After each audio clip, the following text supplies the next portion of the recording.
Bueno, si os parece, vamos a empezar. En primer lugar, presentarme. Me llamo Pablo Atela, me acompaña mi compañero Hugo por ahí.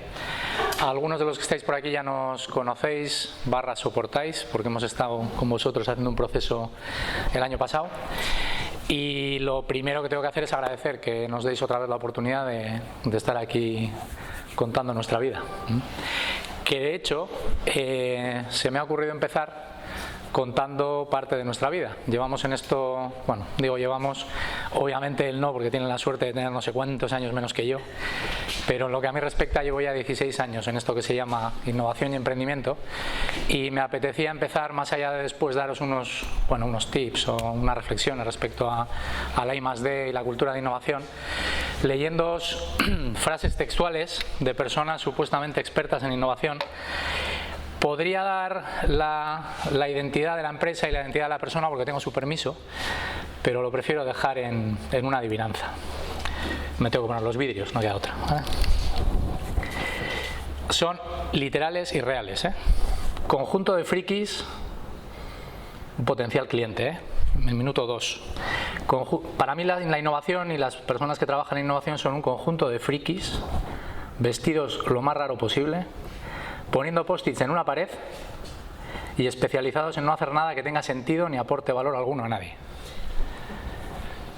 Minuto 0, ahí. Yo también te quiero. Muchas gracias.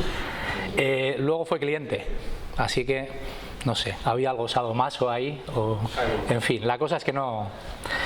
Una multinacional en México. Voy a leer hasta ahí. Otra muy interesante, departamento de la empresa, por aquí hay gente de innovación, departamento de la empresa se autodescribía, era el director de innovación de una multinacional muy grande de Chile. Departamento de la empresa que se dedica a quitarle el trabajo a los que de verdad trabajan en lo que de verdad da dinero. Cachondo el tío. Textual, digo, bueno, ¿te la puedo apuntar? Sí, vale. Bueno, tiene una parte de verdad, no es tan duro como lo describía, pero tiene una parte de verdad. Esta es buenísima. Buenísima. Antes de que llegarais no tenía ni idea de lo que era la innovación. Pero después de hablar con vosotros habéis conseguido sumirme en la más absoluta de las confusiones. Ánimo, Pablo. Lo has hecho bien. Bueno, esto es una empresa, aquí doy pistas, empresa líder en el sector de distribución. Y no es Carrefour, pero es muy grande. Tampoco es Eroski.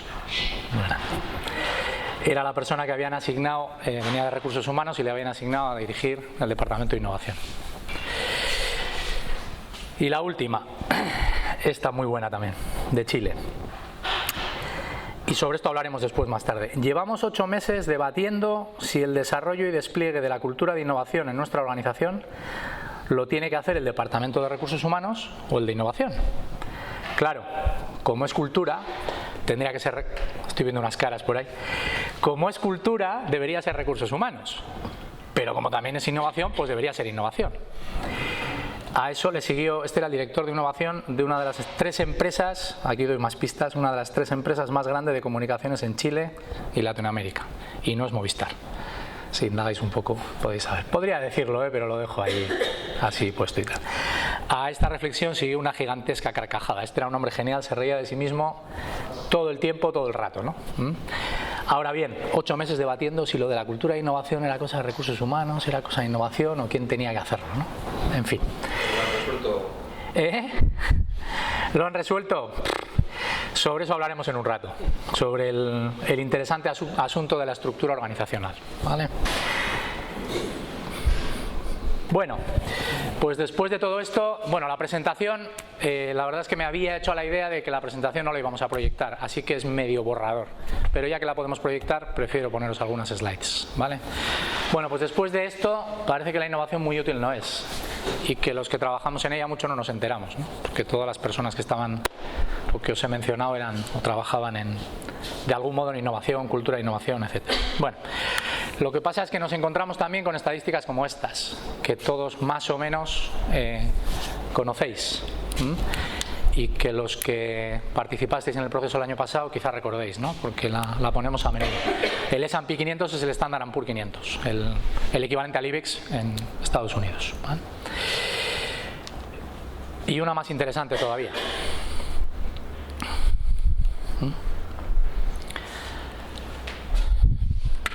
Esto, nos pongamos como nos pongamos, es así, porque es un estado de las cosas y porque son datos estadísticos. Nos encontramos en tiempos en los que vamos a reflexionar sobre 3 autores, como digo, están medio en borrador. Os invito a reflexionar sobre el primero, sobre todo, la ley de Revans, quizá la habéis oído, ¿vale? La tasa de, o sea, para que una organización sobreviva, él habla de los sistemas humanos en general, su tasa de cambio tiene que ser igual o superior a la del entorno, entendiendo cambio y aprendizaje como 2 conceptos idénticos. Dicho de otro modo, las organizaciones que no tienen capacidad de aprendizaje y de adaptación al entorno, bueno, esto es muy darwiniano también, ¿de acuerdo? Directamente fracasan o desaparecen, independientemente del tamaño, fortaleza, independientemente de su pasado. No creo que haga falta mencionar a casos súper arquetípicos como Kodak, Panam, Nokia. ¿Os acordáis de Nokia? En la portada del Forbes de, creo que era enero de 2007, portada del Forbes, textualmente ponía Nokia, 1.000 millones de clientes. ¿Puede alguien agarrar o alcanzar al rey de los teléfonos móviles? 1.000 millones de clientes. En septiembre de 2007 se presentó el iPhone y el resto es historia, ¿vale? Mientras el Forbes decía que era imposible alcanzar a Nokia, en 3 años desapareció, etcétera. Son ejemplos muy, muy típicos.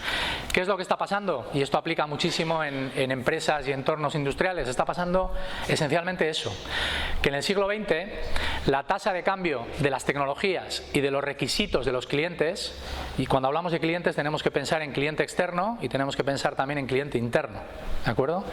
Las demandas de las personas que estamos dentro de las organizaciones, y mucho más cuanto más jóvenes son, nos guste o no, ¿vale?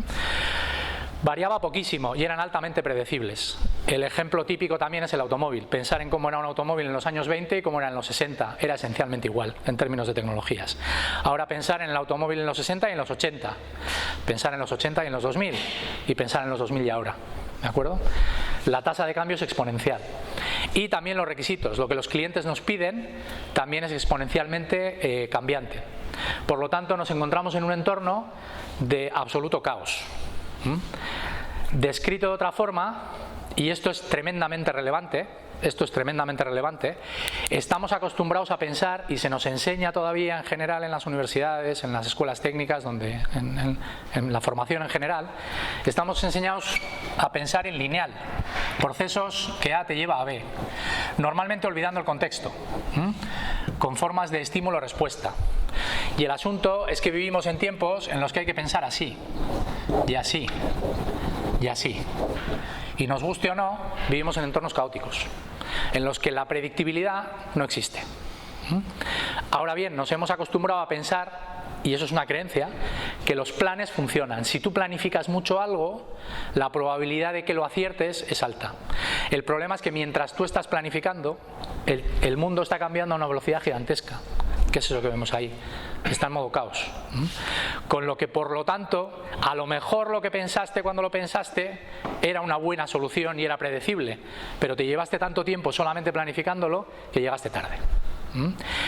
Esto, que también parece simple, es, y mucho más para los que más edad tenemos, esto es así, algo que nos tenemos que meter en la cabeza. Y para esto hay metodología y hay formas de hacer que te permiten pensar de esa forma. Lo que pasa es que nos obliga a cambiar de paradigma y a pensar de manera distinta. Entonces, suene como suene, tenemos que aprender a vivir en entornos caóticos y aprender que tenemos que fallar. Ese es otro gran dilema, ¿no? De hecho, en procesos largos en los que trabajamos con clientes nuestros, aprendemos el concepto del error y el concepto de la gestión del error, algo que está bueno, perfectamente estigmatizado, ¿no? Porque claro, si fallas, suspendes, si fallas te echan la bronca, si fallas te va mal, si fallas te despiden. Entonces estamos totalmente condicionados a que el fallo hay que evitarlo. El problema es que en entornos así O fallas, como pone ahí, eso sí, hay que aprender a fallar rápido, temprano, seguido y barato, que es como se dice, ¿no? en técnicas de innovación, y eso es un aprendizaje. Estás eliminando una parte al menos de la posible variabilidad en términos del error. Porque cuando trabajas lineal, trabajas solo sobre una solución, trabajas lo que se llama en pensamiento convergente. Normalmente, de hecho, la solución ya la has predicho. Incluso ya sabes con qué tecnología vas a aplicar en la solución. Cuando trabajas así, trabajas en convergente. Trabajas abriendo muchísimo más las soluciones. Partes del problema y exploras muchas soluciones. Aquí partes del problema y normalmente estás condicionándote a una solución o a pocas soluciones. Esa es la gran diferencia. Siglo XX y siglo XXI. Bueno, ahora hay más D, que es algo